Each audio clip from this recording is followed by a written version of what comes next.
Hi everybody, welcome to the South Australian Sports Show. Poppy, how are you? I'm going okay. Another busy week in sport. We've got loads to talk about in this program, but before we do all of that... It's time to go over to Libby Hopwood and find out what happened last week and what's happening this week in sport in South Australia. Libby? Well, last week it seems that things went from bad to worse for Port with rumours of a rift off the Oval. Chairman David Koch labelled Power's efforts against Greater Western Sydney as a disgrace. And the comments didn't stop there as Kochie went on to national TV to air a private conversation that he had with the captain, Travis Boak. Premiership heavyweights Jonathan Brown, Kane Corns and Brian Lake have slammed Kochie's conduct, saying that the conversation should have remained in private.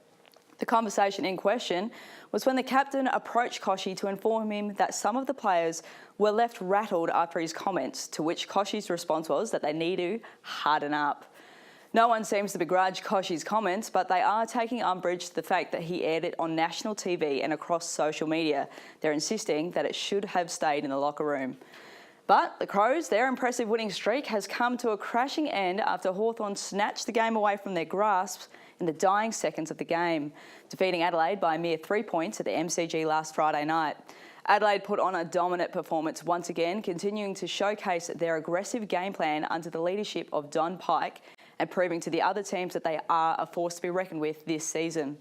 The Hawks went into the match having lost their two previous games, and Adelaide seemed the more dominant outfit in the clash between the two sides when they both displayed hardened performances. Adelaide led for most of the game and were leading into the final minutes of the quarter. In the dying minutes of the game, however, it looked as if Crows did have it sealed, but Hawthorn came in and snatched it right out of their grasp. However, Hawthorn came from behind and scored the final points through Poppy's match-winning free kick with 20 seconds left on the clock. Many are calling Poppy's performance the best one of his career.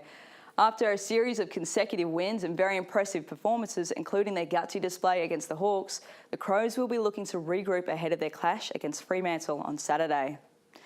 In the Sandful, the Anzac round saw Sturt victorious over Norwood, Adelaide beat Glenelg, Central Districts won over Port Adelaide, and the top-of-the-ladder Eagles smashed Westies in a game that saw the Eagles simply dominating, at one stage booting 7 unanswered goals. This Saturday kicks off round 6 at Moneyhouse Oval with Central District to face Norwood. And Sunday brings the remaining 3 matches, kicking off with North Adelaide and Glenelg at Prospect. South Adelaide will face Adelaide at Hickenbotham. And finally, Sturt and Port Adelaide at Peter Motley. Adelaide soccer fans are in high spirits after Adelaide United smashed Melbourne City 4-1 in the A-League 2 A-League semi-finals. After a physical first half, United scored the first goal of the game in the opening 2 minutes and the second half through Red superstar Bruce Jitte. Jitte secured his second goal in the 60th minute before McGowan and Sanchez Alberto, who both capitalised on City's weakened outfit due to several key injuries, scoring in the closing minutes to seal the game for the Reds. United are recently crowned the Premiership Plate title and will now host their first A-League Grand Final against Western Sydney Wanderers on Sunday, May 1st at Adelaide Oval. It is the first time in the 11-year history of the Hyundai A-League that the Grand Final decider will be played in Adelaide.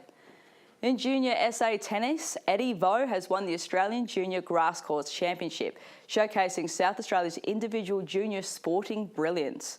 The 12-year-old scored a solid start, taking the first set 6-1 over his Queensland opponent. However, Eddie found himself overconfident and quickly losing focus, going down 1-5 in the second set.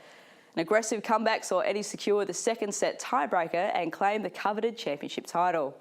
Young Eddie was introduced to tennis at the age of 4 and joined the Tennis SA's Advanced Junior Development Program when he was only 8 years old. He says that one day he hopes to play in the Australian Open like his idol Roger Federer. It is the young up-and-comer's maiden tennis title, and he looks to have a promising future in the sport after receiving the Pinnacle Award in the Junior National Tennis. I wish I had that much talent when I was that young, boys. Don't we all? Probably Libby raised a good point. Kochie coming out on national TV. No problem with it. Yeah, I don't either. No problem with it. I'm the same. So are we getting that sensitive? So let me ask you this. What's the game played on? National TV, isn't it? That's it. So Kochie has been unbelievably supportive when they've played well, and I think he's said very little when they've been going through a rough trot last season and this season. Yes.